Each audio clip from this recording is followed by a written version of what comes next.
We are super proud to announce that Stay Plugged In is now sponsored by HyperX for our online events for the month of August. Prizes will include a Cloud Stinger wireless headset and a Cloud Stinger wired headset for our Turbo Tuesday tournaments for the first and second winning teams.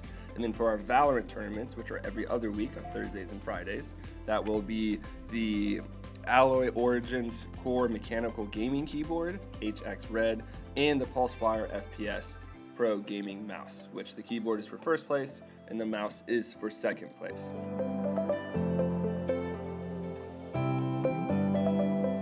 Hello, everybody, and welcome back to another episode of Spincast. Today, we are joined by Ravish, aka the Ravishing Ravish, the most ravishing man in the world. He is casted for our Spin Turbo Tuesdays and Valorant, I believe. So, a lot of casting experience already. And to my understanding, you're a little new to the space. Only been around for about 6 months. So, yeah, let's go a little way back. Talk about where your passions in esports started, where you really started to love the scene, and what games those were, and how that led into, that sparking the interest in starting your casting career.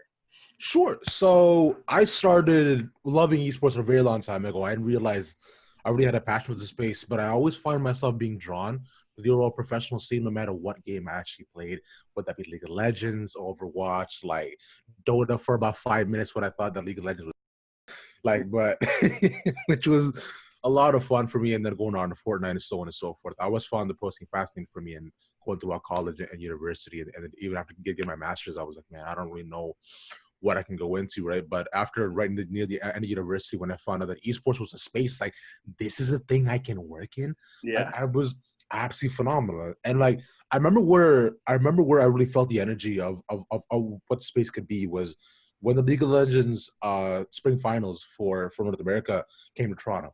Mm-hmm. And I remember I was sitting there watching TSM versus C9, TSM comes on stage, the entire crowd is yelling, the classic, like, TSM, Yep. TS. Yeah. That's been there for Siege. it sticks with you for a second. And I remember when they were going off stage, Sneaky, who's the ADC for C9, like, he was going off, and then him and I made eye contact, and I was like, I'm gonna do this. This is it. It's gonna be me, man.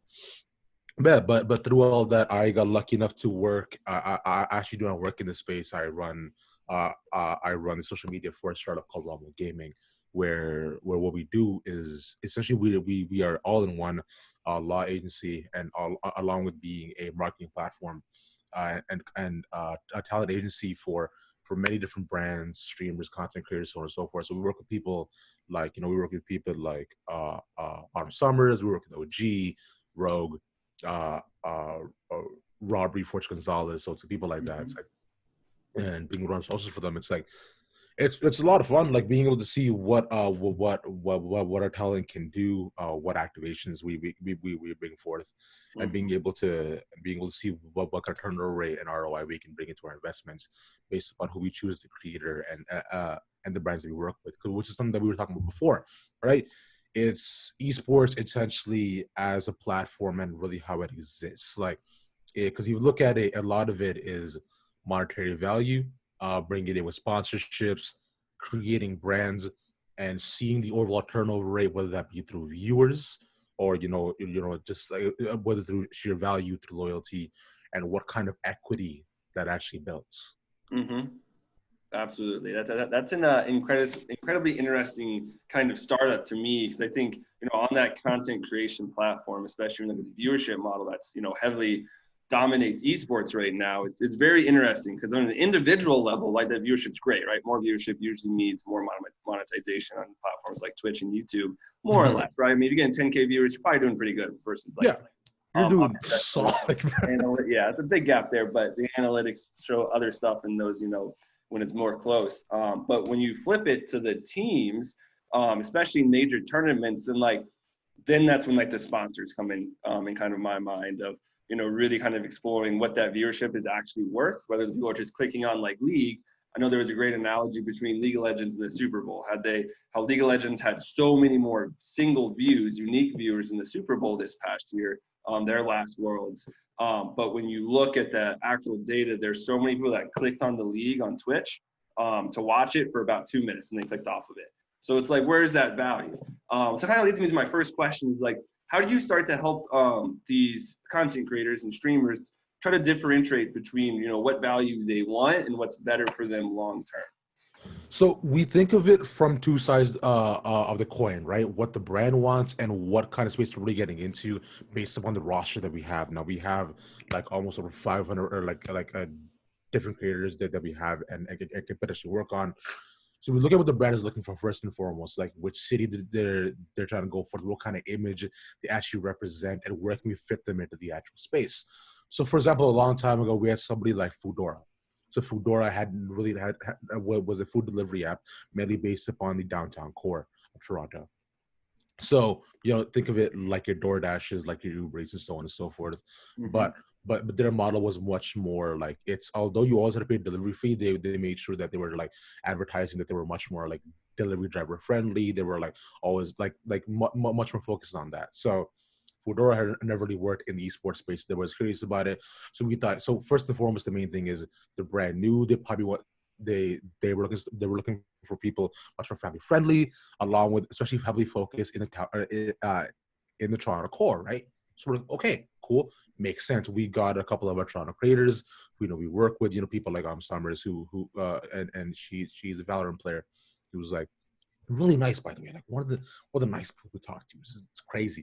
It's like, now I know just the overall like stereotype about Canadians doesn't stand, but like sometimes it does, which makes you feel okay. Like Canadians can be too. I promise you, we can. But overall, from that, so based upon that, we also look at their viewership count, because that also comes into it, because like seeing, because sometimes brand want like viewers above 1,000, under 1,000, right? And then like based on what games they play, they want to sponsor them.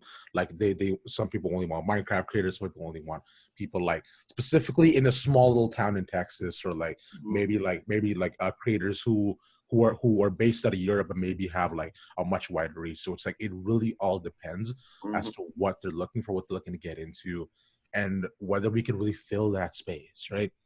Because then and then it goes a bit deeper based on, as you're mentioning about viewer count or the return on that. It's like, what kind of equity do they really bring forth? Like, how many of the viewers are actually loyal? How many people and what kind of previous data do we have based upon the activations that we have actually worked with? Absolutely. I think, trying to define that in the space is very difficult. And it's awesome that y'all are, starting to do that, because I think it's so important, because so many content creators don't really know where to start, right? And one thing we do internally with Spin, with a lot of the younger kids that come into our programs, it's, a lot of them want to be content creators or streamers or get involved in the esports space, and starting to like define what that looks like for them. It's not simply just turning on your stream. You have to build your brand. You have to build your brand appropriately. Especially for kids, you start to learn that, like, hey, what you say or send online stays there forever, right? Right? Yeah, it's always there. Snapchats never go away. People think they do. No, it's always there. But starting to like help them point them down their right path. So I guess my next question for you is kind of some more general advice, especially for younger students that want to get into the content creation industry within esports and build their own brand. What are some things that you commonly see in your own startup that you think would be great advice for them, as they're starting their path to their long-term success? So based upon a lot of, it really depends on whether you want to be like a Twitch streamer, or just a content creator, or like be a professional with a team and so on. Because we work with a couple of different professional teams like Lazarus, so before in the past as well. So it's like really kind of specializing in the career path you're going forward with. Know who you are as a person first and foremost before you get into it. Like, be confident in yourself, because the internet is a very terrifying place. That's one huge thing.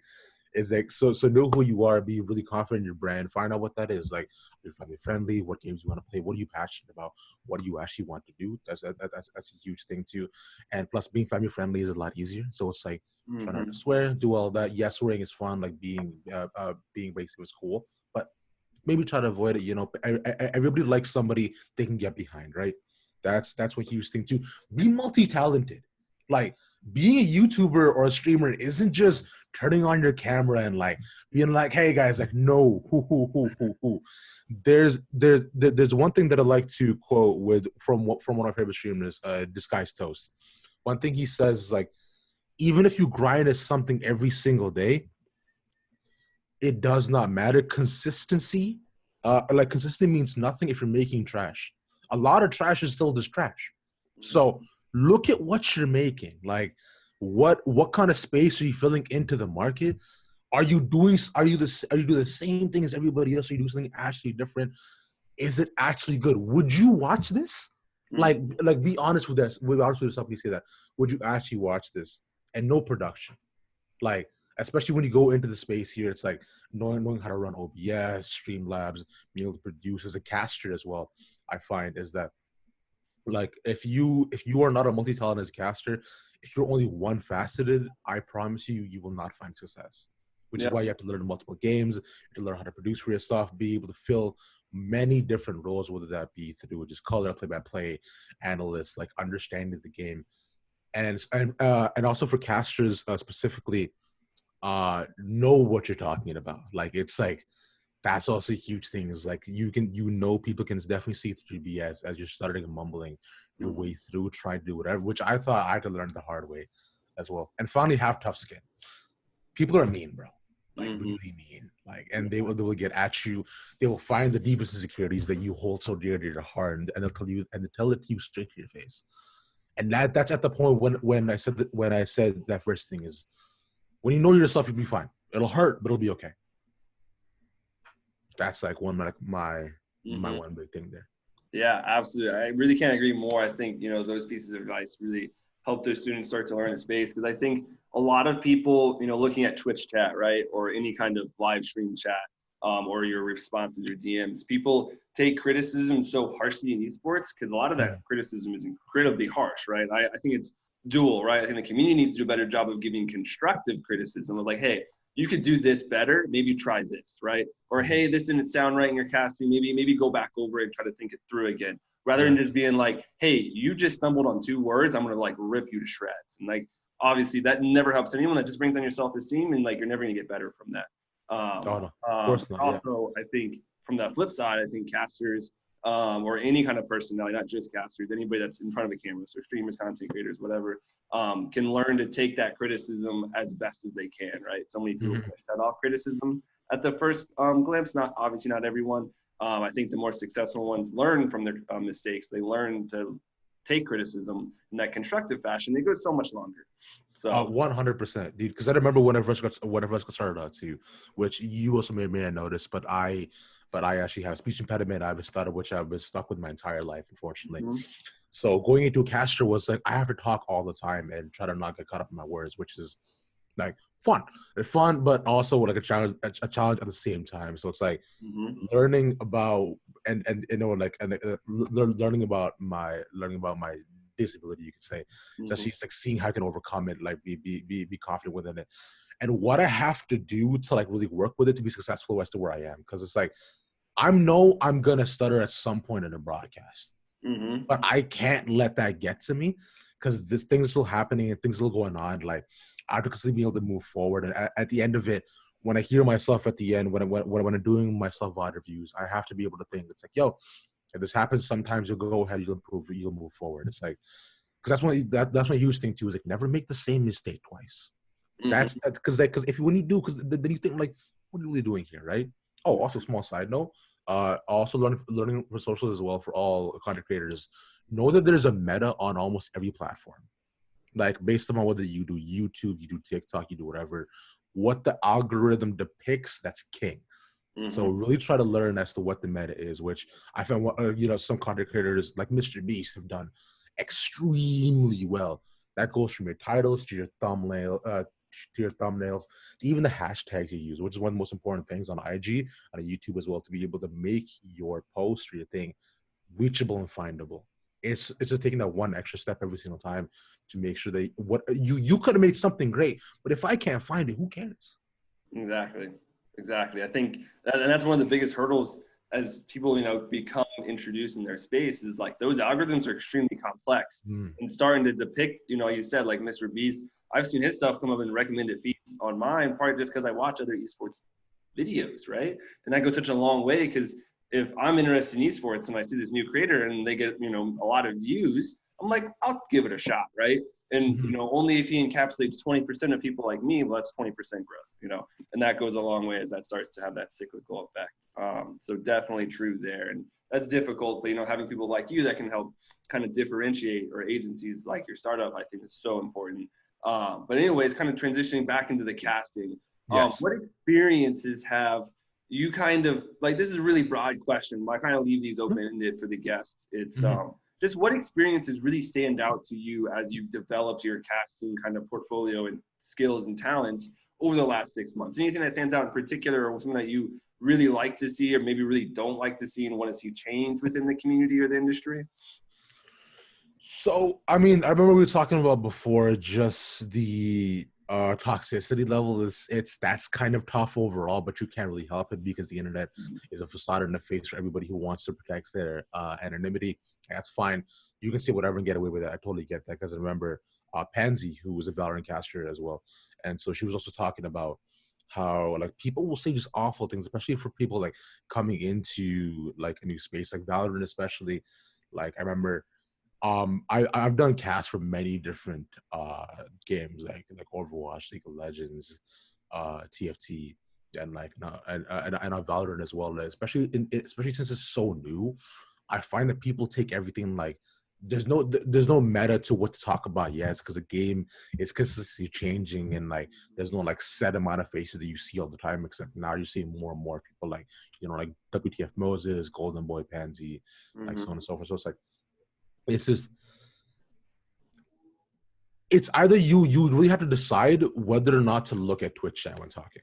That's one thing that I learned really the hard way. It's like with chat interactivity, which I remember a couple of co-casters were talking about as well. Some people are all for it. They're like, you know what, it really does help, but like it really does help create a sense of community overall. And others are like, you know what, you're a caster.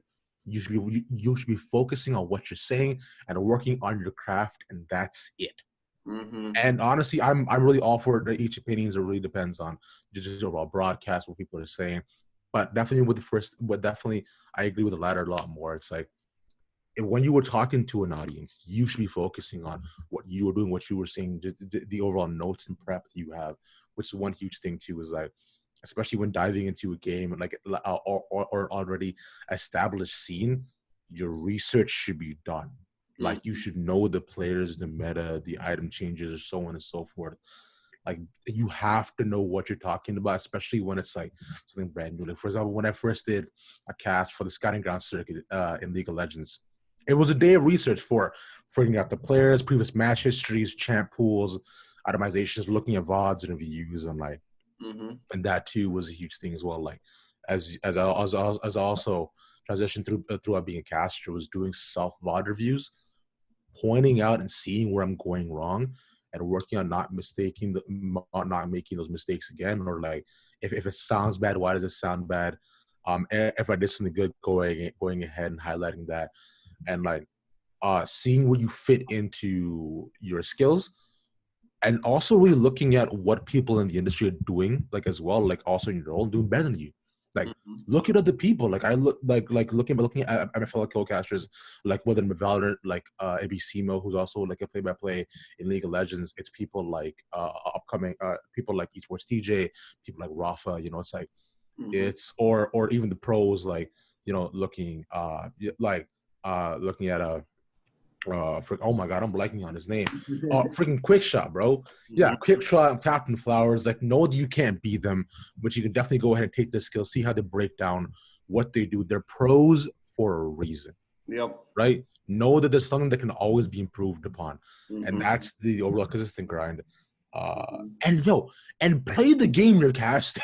Like, sometimes I know we get up like really caught up in like trying to talk and like understand it, but like play the game you're actually like talking about, because that helps bring personality, like helps bring energy too. Like, people want to listen to somebody fun, so don't just like list off facts and like talk about like, yeah, you might go ahead and do this, that's cool, the game, but it's like, but like, if I'm bored listening to you, bro, what's the point, bro? Come on, guys. Personality's a huge thing as well.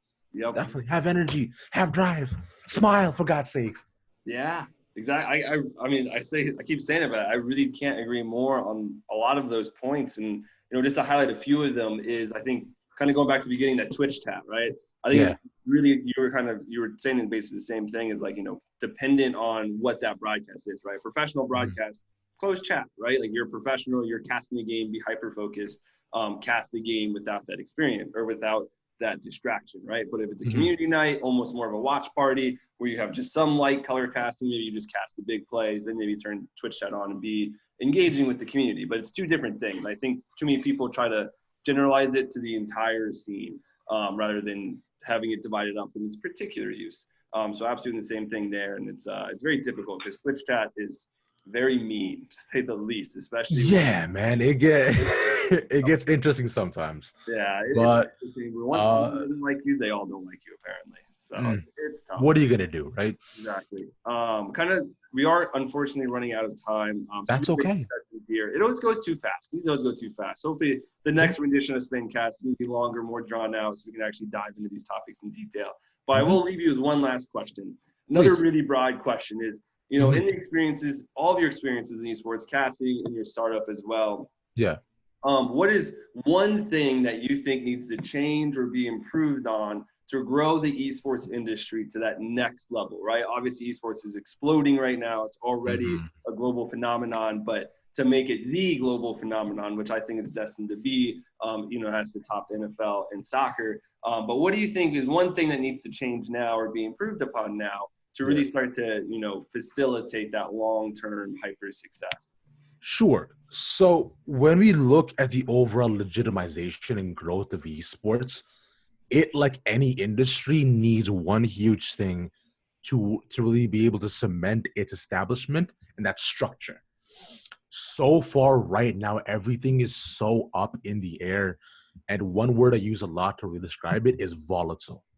Whether that be working with tournament organizers like ESL, or being able to have your own like in-houses team, working with actual franchises, like so many different games and teams and like companies are kind of doing a lot on the fly.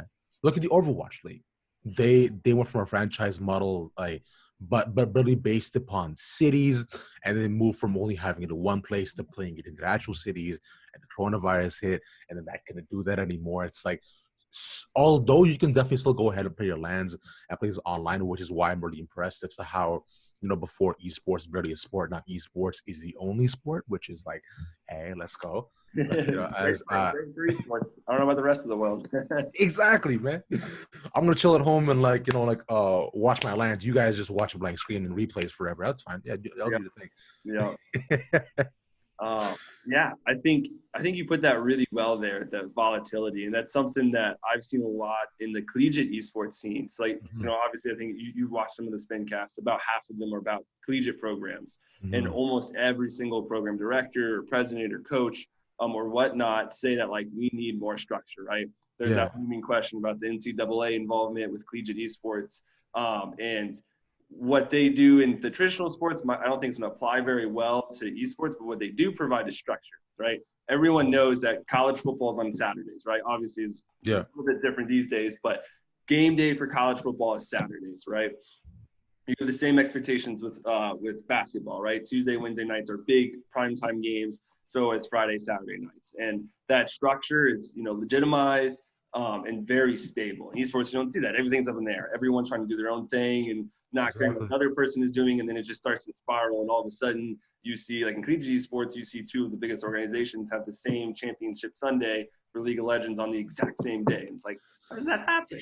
Which was such a tough thing to happen, especially in the overall SGC as well, with that being the Skyward circuit in League as well. Like as you're mentioning, it's like all these championships, all these games, like half of them are playing on the same day at the same time.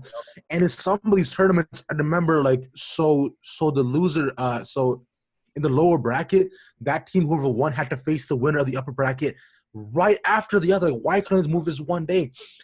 Give these teams some time, man. It is absolutely insane. And with the overall structure lacking too, it's also what's affecting, professionals like us as to so we have here, which is so beginner.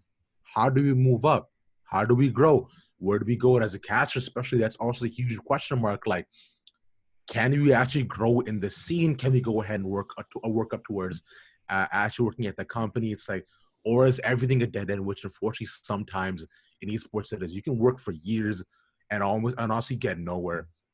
Or suddenly over like 6 months of work, you can immediately blow up overnight.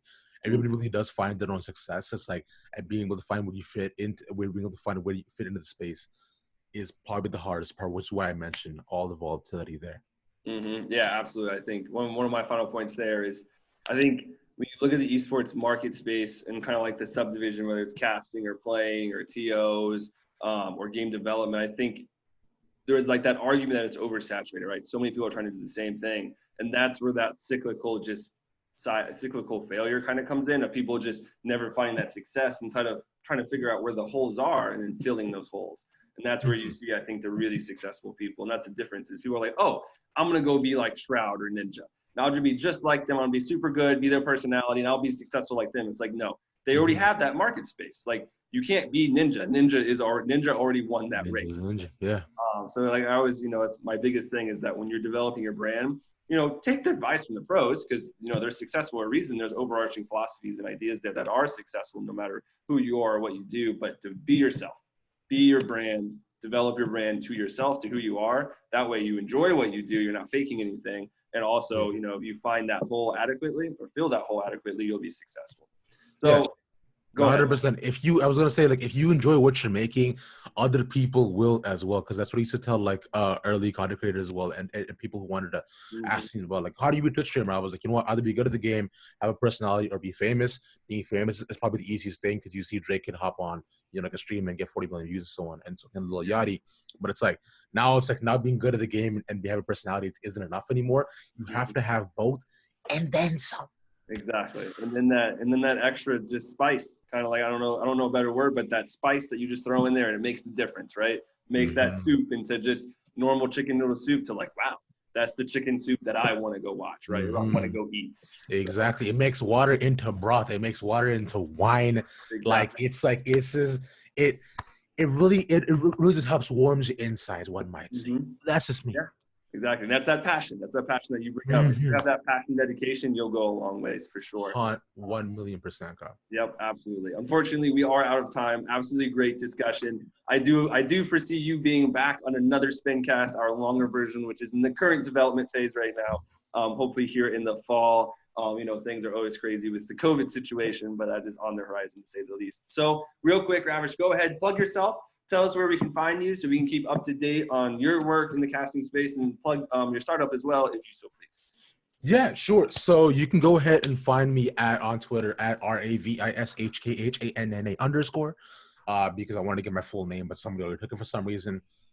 And also you can go ahead and find everything that my startup is doing at Rumble Gaming GG. Like either you can go to rumblegaming.gg or find us on Twitter at rumblegaming.gg, and like by all means, if you are an up-and-coming content creator, you think you have what it takes to go and join our rosters, you got solid views, the chops, go ahead and email us. By all means, we were more than happy to talk to you and see what we can do.